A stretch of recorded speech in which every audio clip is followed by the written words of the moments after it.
Hello and welcome to our latest episode of Ahead of the Curve, a podcast from the Post-Trade Solutions division in LSEG, which gives you an introduction to the derivatives world.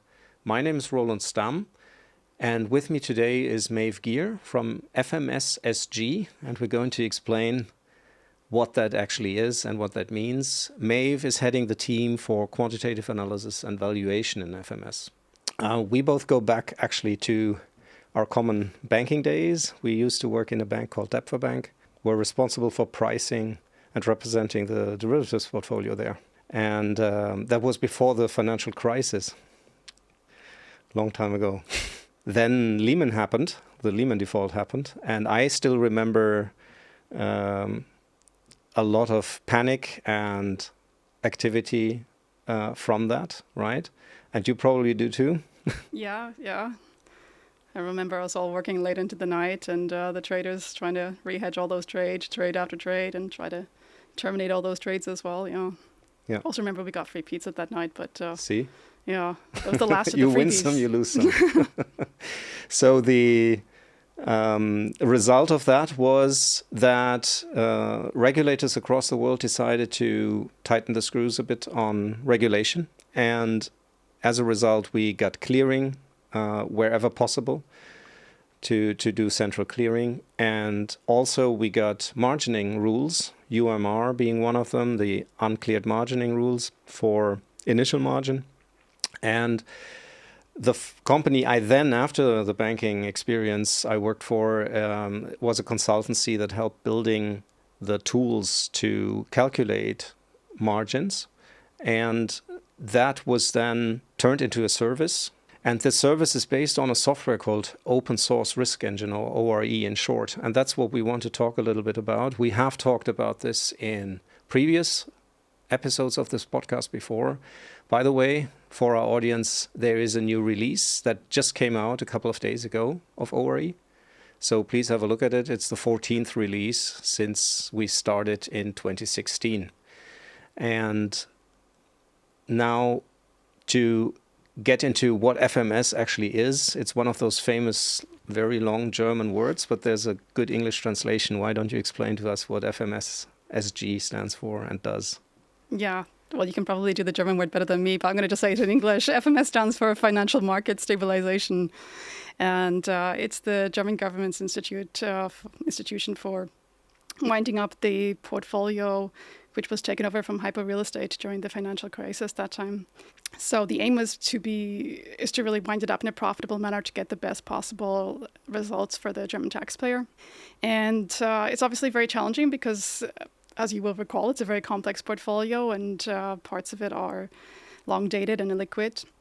There's been a real focus on the FMS side on reducing the risk and the complexity in the portfolio. And luckily or thankfully, our colleagues on the asset management side have been really successful at that so far. Mm-hmm. And what would you say are the biggest challenges of winding down such a big and complex, long-dated portfolio? Well, there are many challenges. I suppose I speak more from the risk perspective, and for me, because I'm working on the quantitative analysis side.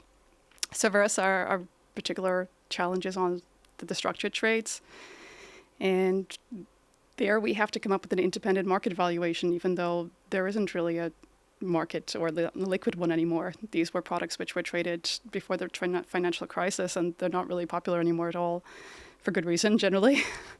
And in particular then for the hedging derivatives, which are collateralized, which obviously became so much more important after the financial crisis, as you just said. For those trades, we need to come up with a market valuation every single day. And we need to be able to agree those valuations with our counterparties really reasonably well in the collateral management process. Our counterparties are, really big multinational banks who have lots of resources to put into that, and we obviously don't. So that can be tough work for us, and to do so in a cost-efficient manner as well. That's on the one side a kind of a technical challenge, because a lot of those kind of structured trades, we can't actually put them into our core portfolio management system. Either we can't capture the trades there, or sometimes we can capture them, but they don't get valued very well, or we found the valuations to be unreliable. So for those trades, then we have like a separate external pricing engine, which we use, a external pricing system, and then we feed the values and the risk figures for that back into the portfolio management system. That's the technical side of it. Then obviously on the modeling side of it, we have also their challenges. As you will recall it from those days, I mean, there are standard market models for all of those trades, for those kind of products. But so we don't have to reinvent the wheel in that sense. But the models themselves are very sensitive to the input parameters. And some of those input parameters are either inobservable or the market data is also illiquid. So that's fairly challenging. And also, over the last 10 years, we've had a lot of market changes as well. We had the move into negative interest rates, which we all thought couldn't possibly happen. And then we had the decommissioning of LIBOR as well. And so all of those have to be reflected as well also for structured trades. So that's kept us busy over the last while.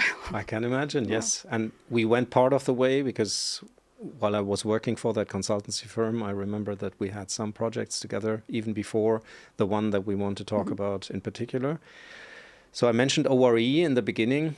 That is a full-fledged risk system. It is not just used for initial margin calculations, like I mentioned, the service that Acadia and now Post-Trade Solutions is doing for our clients, but it also offers other analytics tools like XVA calculations, so the value adjustments of various forms for funding cost, for credit cost, for margin cost, etc.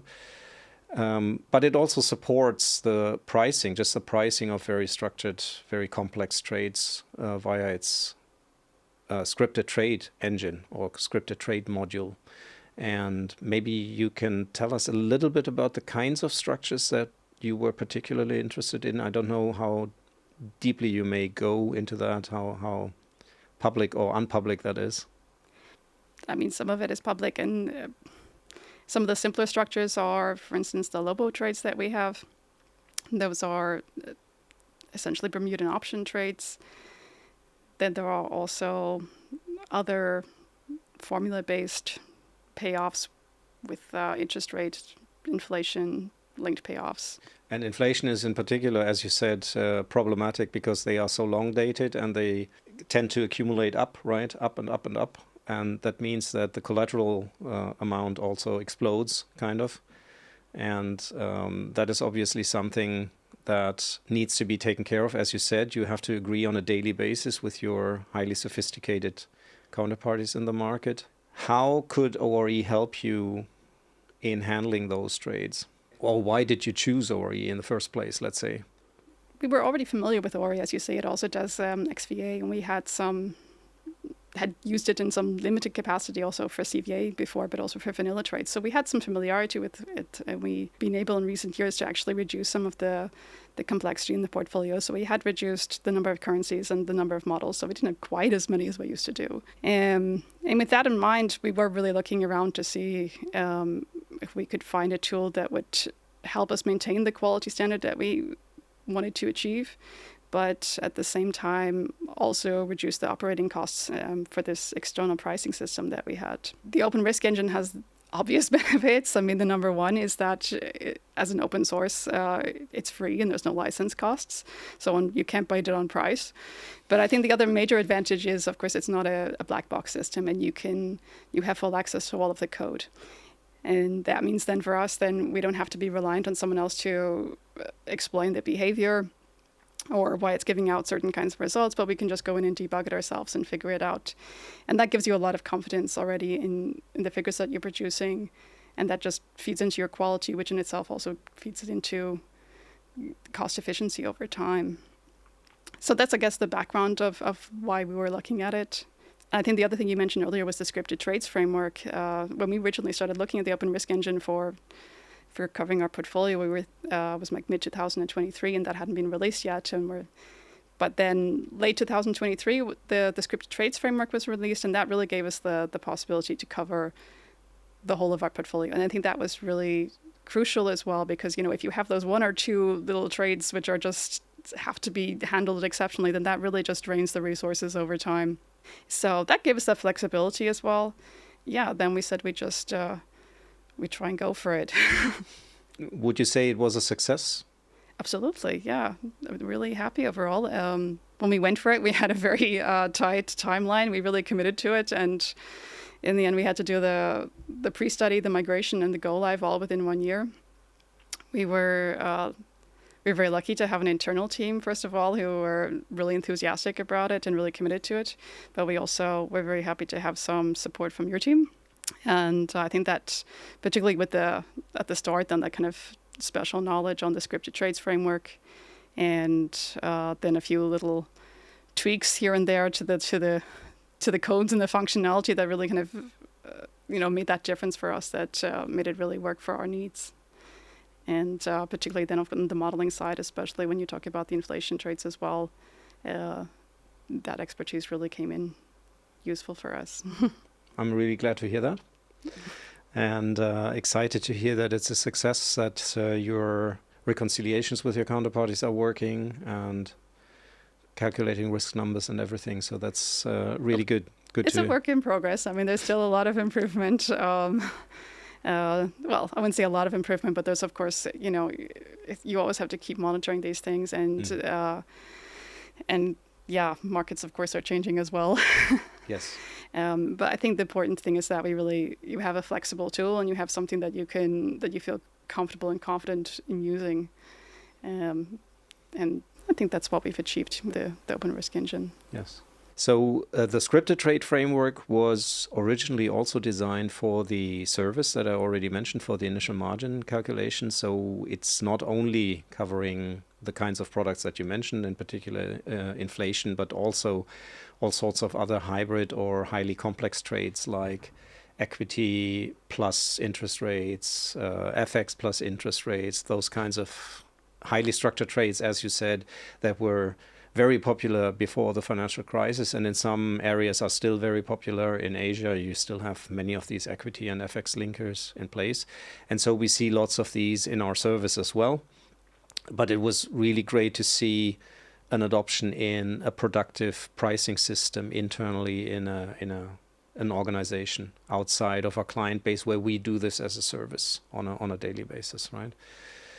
So that's really very exciting for us to have, and we are continuing to do that. There was a press release just recently that we did a similar thing with our sister company Quantile, also within the PTS, the Post-Trade Solutions group, where we also replaced a third-party product for structured pricing, and we are continuing that inside the LSEG group. But of course, it's even better and even more important if our clients do this. And so thanks for sharing that war story, or whatever we want to call it. So for our viewers and listeners, maybe just a little bit of background, that we also have a lot of resources for learning how to use ORE. It's not just that we have to come in and tell you all about it. You have a very large number of resources to find out for yourselves how to use ORE and how to make the best out of it. It is a very complex system, no doubt about it, because it does so many things. It's very flexible, so it has many levers and buttons that you can flick and change and switch on and off. But it is doable, as Maeve just gave testimony of. And so we have something called the ORE Academy, which is a YouTube channel. You can find some introductory videos there to see how ORE gets installed, how to run a simple pricing and things like that. We have a large user guide, which you can also find online on GitHub, where you also find the ORE resources. And then, of course, there's us, always there to help you if you need help. And that concludes our podcast for today. Thank you for listening, and hope to see you in the next episode.